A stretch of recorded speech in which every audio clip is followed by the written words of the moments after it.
Today we're going to look at 3 different ways to capture, preserve, and consume the constituents found in herbs that are beneficial to our health. Specifically, we're going to look at herbal tinctures, herbal vinegars, and herbal syrups. So unless you come from a family of herbalists, perhaps everybody's first introduction to herbs is in the form of an herbal tea.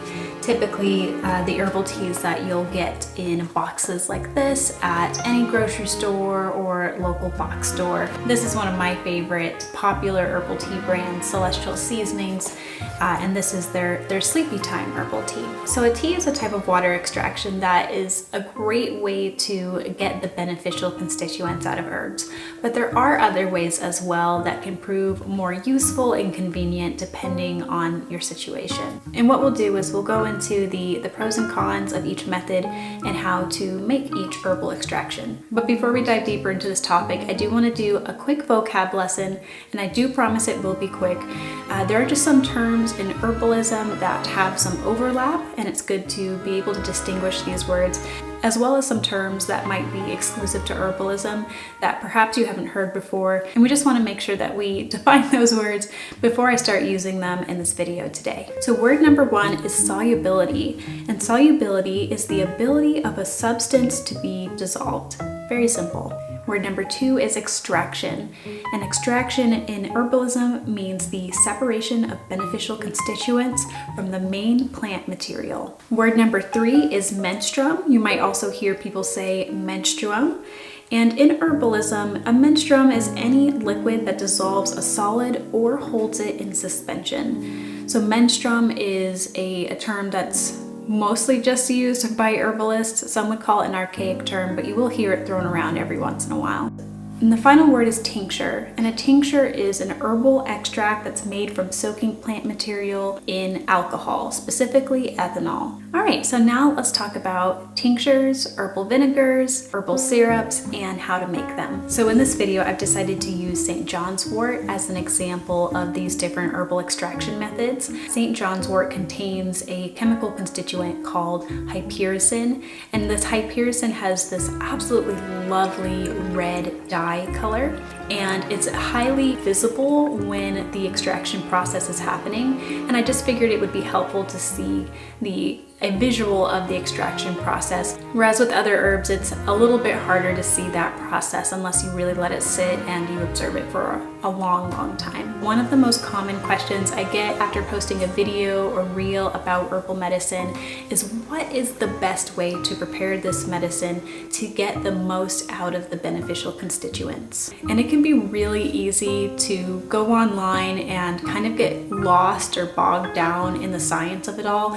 which is what I've been doing for the last 2 weeks, and also why this video has taken so long to actually make, as I wanted to answer those questions for you. So what I did to research this topic is I looked at 6 major groups of beneficial constituents in herbs, specifically alkaloids, flavonoids, tannins, polyphenols, and of course your vitamins and minerals. And then I looked at their different levels of solubility in different menstruums like water, alcohol, oils, glycerin, honey, I think I'm forgetting one, vinegar. And what I found is that there's actually a great deal of overlap between what dissolves in which menstruums. And basically what this shows to me is that if you use any combination of 2 of these extraction methods, you're going to get, I'd say, like 99% of the wide range of benefits that you can get out of any plant. So it really just comes down to personal preference and what you may already have available in your kitchen. Now, besides the solubility of certain beneficial constituents,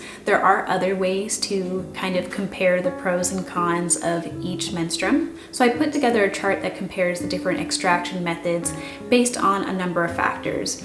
Can you use fresh herbs? Can you use dried herbs? Can you use both? What is the shelf life of this extraction? And then finally, what's the palatability? Does it taste good? Is this something that's going to be, easy to give to children? And so I looked at those factors for ethanol, vinegar, and of course our syrups like glycerin and honey. So let's start with ethanol. With ethanol, you can use dried herbs or fresh herbs. These have an indefinite shelf life, so that is definitely one of my favorite things about tinctures. I can make a whole lot of one specific type of tincture and not have to make it for years after that, so it saves me a lot of time when I need to make lots of medicines. Now, the one downside to alcohol tinctures is just simply that it doesn't taste very good. If you are going to take this directly by putting a couple droppers on your tongue, just know that it's probably going to be extremely bitter or just have a weird taste to it. I personally recommend that you add it to something that tastes better, like a nice cup of tea with honey in it. And if you do it that way and you leave the hot tea uncovered, it will allow the alcohol to evaporate and just leave behind the beneficial constituents. So you've seen me make tinctures in other videos. Tinctures are incredibly simple to make. The general rule is that you want to use an 80 proof alcohol or stronger. So 80 to 100 proof is usually what I would recommend. You can get stronger alcohols in some states and countries. I think there's a limit to the proof of certain alcohols depending on where you live. If you are using fresh herbs, I would recommend 90 proof or higher, just so that you are not creating that imbalance in the water content so that your tincture has the potential to spoil. To make a tincture, you simply take either your fresh or dried ingredients. You're going to fill a mason jar about 75% of the way, and then you're going to fully cover those herbs with the alcohol. You want to remove any air bubbles. Try to make sure there's as little air in that jar as possible before you tighten it up. Then you simply store it in a cool, dark place, shaking occasionally, and you're going to let that process for about 1 month. After your tincture has processed, you're going to separate the tincture, the liquid, from your plant matter. Now you can use a cheesecloth, you can use a fine mesh strainer, whatever you have available that's going to remove most of that plant matter. And then you're just going to store it in an amber bottle, preferably. An amber bottle is going to stop any light from penetrating into the bottle and potentially causing spoilage. And then you just store it in a cool, dark place and take it as needed. Ethanol-based tinctures are one of the strongest forms of herbal preparations that you can easily make at home.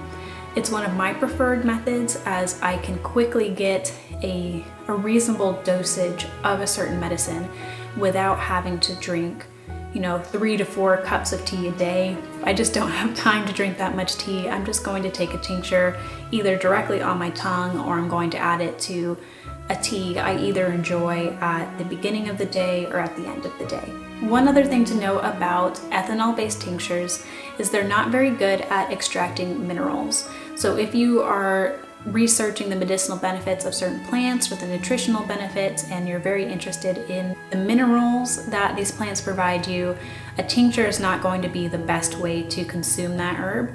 I would recommend either drinking a tea, using a vinegar extract, or if it's appropriate, you can also just eat the herb as part of a salad or part of your meal prep. So next is vinegar. So in a vinegar extract, you want to use dried herbs and avoid fresh herbs. If you use fresh herbs, it's likely going to spoil much faster. If you store a vinegar extract in the fridge, it can last for up to a year. If you're not storing it in the fridge, between 3 weeks to about a month. And then I would say vinegar is a slightly more palatable form of medicinal extract than a tincture. This is something that you can put on salad dressings. I've seen people infuse apple cider vinegar or white vinegar with chives flowers, and these were fresh flowers, so don't expect it to last quite as long. But to make a really nice oniony, garlicky flavored vinegar that you can use on salads or any meal that you enjoy having a vinegar dressing on. With the vinegar extract, it's pretty much the same process. You're going to take your dried herbs and you're going to fully cover the herbs in the mason jar with your vinegar. This can be apple cider vinegar, it can be balsamic vinegar, white vinegar. Whatever vinegar you prefer to use is appropriate. But you do want to make sure that the vinegar is at least 5% acidity to reduce the likelihood of it spoiling early. So here I have a vinegar extract of St. John's wort that I've been making for about a week now, and you can see that the color of the hypericin is starting to appear, but it's not nearly as strong or as deep of that red color as you saw when I was creating it in an alcohol tincture, where the visual effects were evident almost immediately.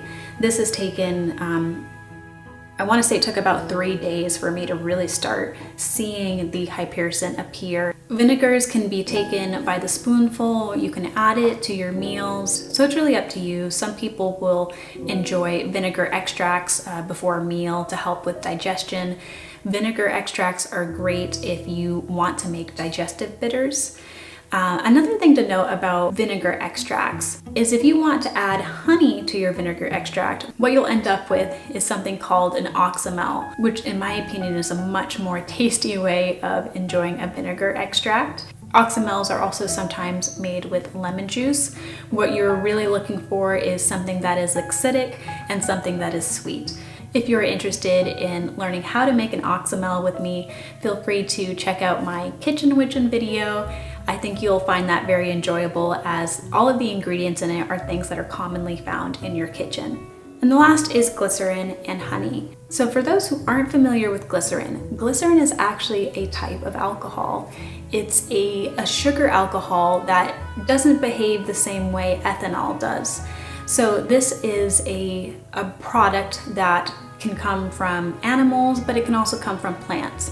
So the glycerin that I'm using is a plant-based, vegan-friendly form of sugar alcohol. And what's really great about glycerin is it has a multitude of uses.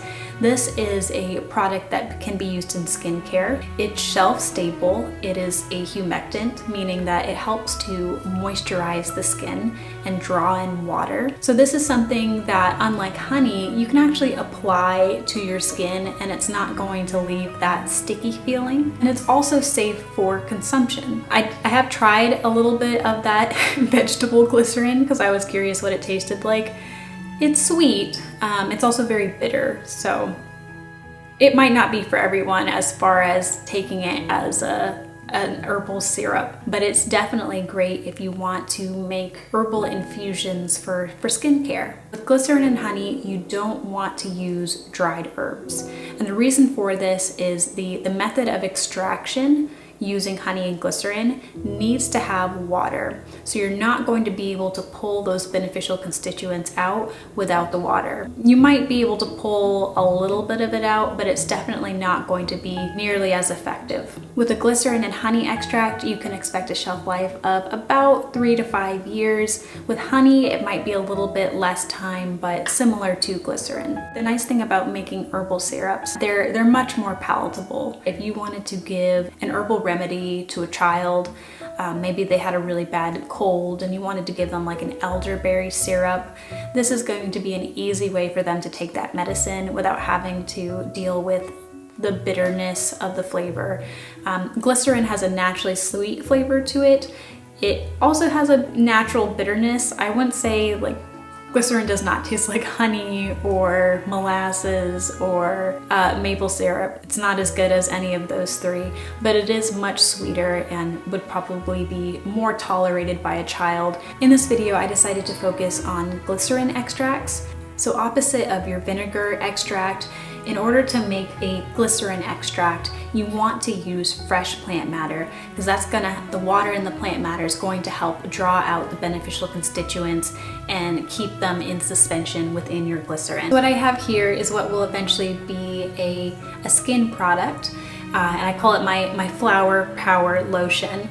And this is glycerin with chamomile, St. John's wort, calendula, and self-heal. So these are all wonderful plants for skin health that can be applied topically. And this I actually just started yesterday. And you can already see that deep red hypericin color coming out in the glycerin. So clearly this is a great extract for pulling out and preserving the benefits of hypericin. You want to fully cover the herbs, and you're going to let this sit for about a month in a cool, dark place Some folks will recommend that you allow the warming effects of the sun to help the glycerin process the herbs. It's really up to you and your preferences. Personally, I am going to store this in a cool, dark environment. And then once it's done processing, you'll do the same thing that you do with your other extracts. You're going to separate the plant matter from the liquid, and then you're going to bottle it, label it, and store it somewhere cool and dark. So that is 3 different extracts that you can make at home. There are various uses and the pros and cons to using each method. I hope that you enjoyed this video and found it helpful. If you did, please remember to hit the like button down below and consider subscribing to the channel. Thank you so much for watching, and I will see you in the next video.